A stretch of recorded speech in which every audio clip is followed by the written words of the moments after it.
Hey everyone. So today we're going to be talking about the art of sacred touch. And I'm actually breaking this up into two videos. This one will be primarily focused on this as a partner practice. And the next one will be looking at it as a solo practice. But both are about building connection and intimacy, either with another individual or with yourself. And one of my favorite phrases that I always like to give within this space is intimacy, into me you see. So we're going to be talking about the benefits of it, how to set yourself up, and then some techniques as you get into this sacred practice. So to anybody who's never been here before, hi, I'm Elizabeth Blackwell from Blissful Home and Body. And I've spent well over the last decade of my life studying things so that I could help others set sacred space and go along their journey to their highest and greatest self. But this education actually goes back over 25 years ago when I started studying the art of massage therapy. So if that sounds good to you guys, let's get started. Just a couple of things that I want to call out before I actually dive into this, which is today I am addressing this as a partner practice, somebody that you're sharing a more romantic connection with. But sacred touch can be practiced with anybody that you share an intimate space with, whether that is close friends, children, or even somebody that you're working on healing. The first thing I kind of want to call out here is that this goes beyond just the physical, that this is an energetic exchange. And you really want to look at it as a practice of openness and vulnerability, whether you are giving or receiving. So you just want to look at it from that more energetic state and be prepared as you step into this space, no matter who you are practicing it with. I'm going to very briefly go over some of the benefits of sacred touch, because I know most people are more excited to get into the more tangible sides of this. But I want to talk about these benefits because it really helps you to understand what sacred touch is, which is it is touch with intention. And it's mainly with the intention of these benefits in mind. First and foremost is connection. To touch somebody with the intention of connecting with them. And again, this is beyond just a physical. This is connecting with them emotionally, spiritually, and energetically, all the way around. Another huge benefit of this is that this sets up a perfect space for healing, whether it is healing between you or healing from the outside world. When you set up this space and then participate in this practice, it helps to heal the body. It allows the mind to rest, and it takes you to that connected and lifted place that you get to share with each other. It increases intimacy. And again, one of my favorite phrases is intimacy. Into me you see. So it is allowing the person who is usually primarily doing the touch to see deep into you. And then that brings about learning about your partner, whether it is things that they enjoy or areas that they more wish to stay away from. And if there's something that is triggering for them, then that opens up that communication for why that is. But it helps you to learn about each other. And then this is a huge area for reduction of stress and anxiety. And it gives you that peaceful place to just come to and relax. And so this is kind of where I'm going to call out that this absolutely can be a part of sacred sexuality. In fact, within sexuality, I highly recommend it, but it doesn't need to be. This is an open place for you to intimately connect, regardless of whether or not sex is actually involved. Let's first talk about preparation before that first touch, because the last thing that you want to do is get into this practice and then have to break your space because you didn't think of something. So a few things that you want to think about beforehand. First and foremost, before you go into any sacred practice, intention is key. And your intention is going to be for all of those benefits that I mentioned previously. Connection, intimacy, communication, healing, relaxation. But you're going to set that intention and then prepare for it. So some of the things that you're going to want to prepare for is set your space. And this doesn't have to be super in-depth, but there are a few things that you want to keep in mind. I'm all about setting sacred space, but it doesn't need to be in-depth or difficult. So you want to think about things like warmth, to make sure that both individuals are comfortable with the temperature of the space. You want to think about soft and touchable fabrics or wherever you will be laying, whether that is actually on a bed or blankets or whatever. But think about where each individual will be laying or moving around in order to keep it comfortable. Lighting. Make sure that you have some amount of light. You don't want it to be pitch dark because you do want to be able to still connect with each other and you want to be able to see. So things like either low lights. I'm a huge believer in candles because I make intention candles, but you can use whatever you have around the space. Even if it's just keeping a light in an adjacent room on so that there's enough ambient lighting that you can still see, make your way around each other and connect with each other. And then I'm going to use the phrase oils here. I'm actually going to show what I recommend later, but you're going to want something that gives you some slip or viscosity if possible. This is not an absolute requirement, but it is very nice for, especially when you get into the art of massage, for that gliding of the hands and things like that. You get less of the skid and it's just easier overall and it's more enjoyable for both the person giving as well as the person receiving, especially the person receiving. And then the last thing that I want you to think about is communication. Before you get going, that you want this to be a space of open communication, whether you discuss things before you get started or just you say, hey, let me know what feels good, what you want me to steer away from, whatever. But you want it to be a space of open communication where both of you feel very comfortable to speak with each other about your comfort levels and where you're taking this practice and your intentions. So let's get into technique.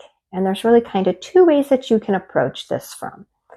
I am going to primarily concentrate on it from a giver and a receiver viewpoint, but this also can be done as a mutual practice.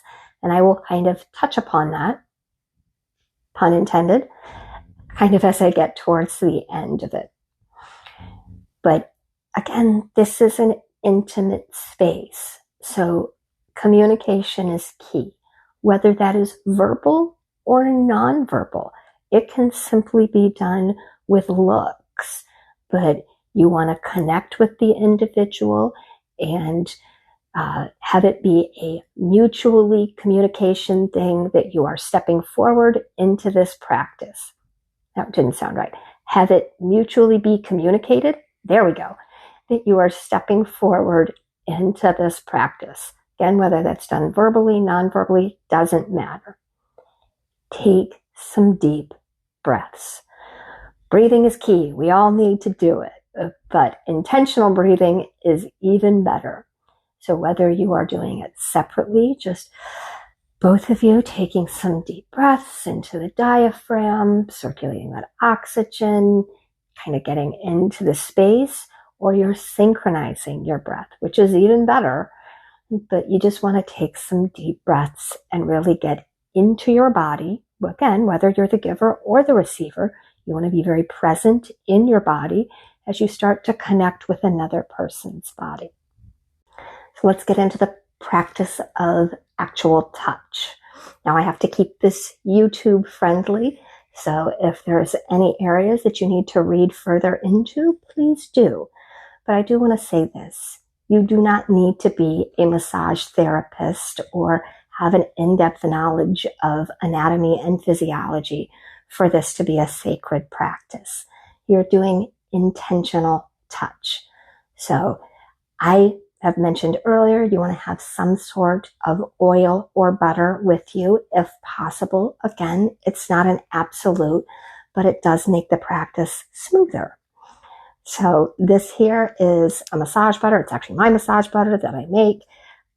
It's just a blend of hard and soft oils like cocoa butter, shea butter, grapeseed oil, almond oil, a little castor oil for that extra slip. But there's plenty out there available. You can make it yourself, whatever works for you. But you want to have something on your hands. And here's a pro tip. Before you get started, warm your hands in some way. One of my favorite things to do is literally just go run them under warm water. But don't head in to touch somebody with freezing ice cold hands. Make sure that they're warm and comfortable to the touch. It doesn't take a lot. I literally, and I keep this stuff with me always because I use it on my skin, on my lips, taking off makeup, or in this practice. Take a little bit. Just rub it around your hands. You want to emulsify it. If it's a butter, if it's an oil, then you're just slightly warming it up. Take it between your fingers. Things like that. You basically want to coat your entire hands because whether you are using the palms or you're gliding with the backs of your hands, it gives that extra smooth touch. And then just one other tip, if you're using a butter like this, I like to take a small amount and pop it on the back of my hand so that there is more there as I go along. So that way, if I need it, I can literally just grab it off the top of my hand instead of reaching over and grabbing something. But you can warm it up, emulsify it, things like that. The opposite person and you should be in whatever comfortable level of clothing or non-clothing is involved, but you do need some exposed skin. And this can literally just start off with neck and hands if need be. If you're just warming up and getting into that space as you step forward. But rub your hands together and start slow. So I talk a lot about masculine and feminine energy. This is more of a feminine energy, a more nurturing, a more flowing energy. So if you can think of flow as you go along, it will just help to guide you a little bit. And so I like to usually start more towards the top of the body, whether that is back of the neck, down the shoulder blades, kind of underneath the shoulder blades. But you want to start soft and slow. Go gentle. And don't forget the extremities. If somebody is laying exposed to you, go down their arms and along their fingers and even interlock fingers. It's a moment of connection and it just feels nice too. But you want to start more slow with guiding, gliding, there we go, strokes along the body.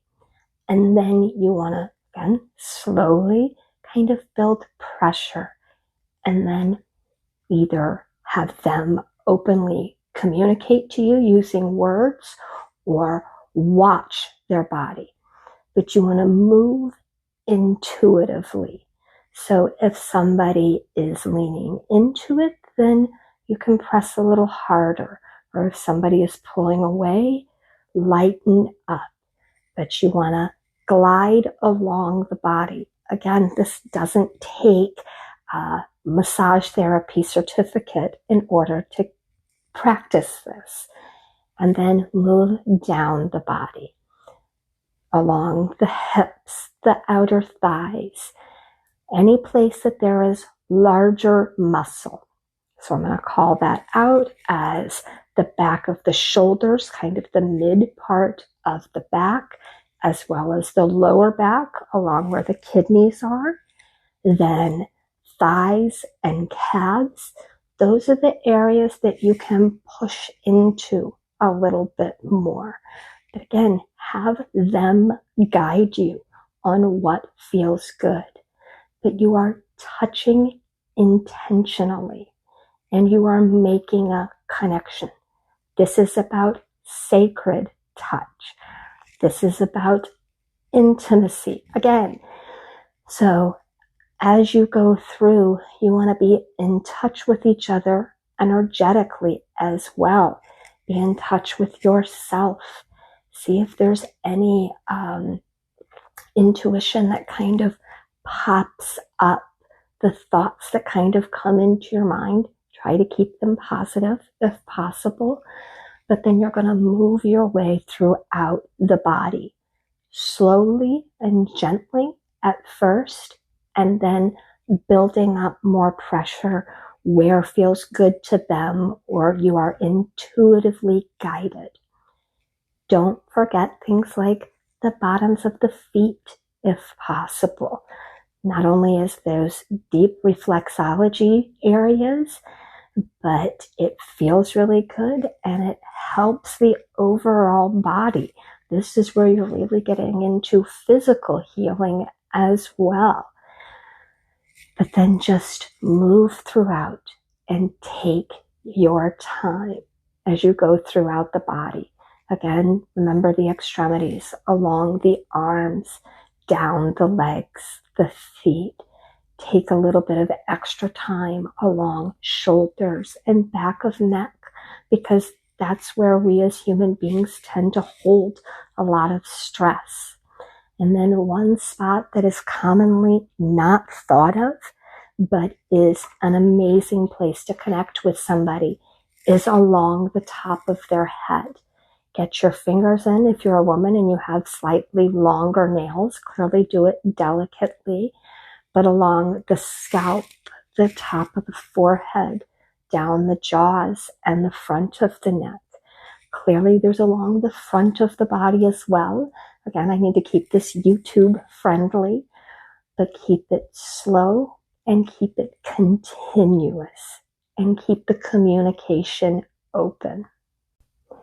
And then you want to gently wind down this practice. You don't just want to abruptly stop.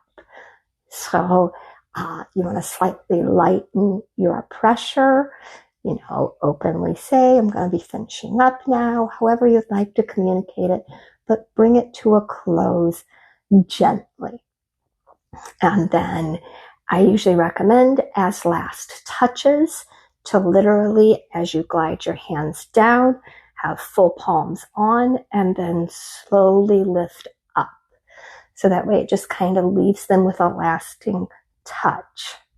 And then one of the things I like to say is then communicate afterwards, whether you're just chatting along or you're talking specifically about the practice. So I'm briefly just going to touch upon this as a dual practice. If you want to participate it as a dual practice, again, you both want to have something on your hands, usually facing each other, and then both people have hands on each other. Now, there's all sorts of things that can come into play here, from height differences and things along those lines, but then you're just going to kind of mirror each other, whether you're taking fingers to like the back of the shoulders and then along the front of the shoulders, and down the body. Again, got to keep it YouTube friendly. But you're going to mirror each other. And then you can do it as a dual practice with each other. And then one of the things that you need to have amongst that is communication. So whether it is, and that actually communication can be completely nonverbal. If you want more pressure someplace, then slightly put more pressure into them. Things along those lines. But again, this can be done either as a giver and receiver or as a dual practice. And then the last little thing I mentioned here, again, I'm going to be filming a follow-up to this, which is sacred touch as a solo practice. And so I will get into the specifics behind that as well. So I hoped this video served you well and you can use it to more deeply enter an intimate connection and increase the pleasure on both of your parts. If it did, please hit that like button, as it really does help out small channels like this. And if you connect with this message and me, then I would absolutely love it if you would subscribe here. So with that, I am just sending you all so much light and love, and I hope you all are staying well, my friends.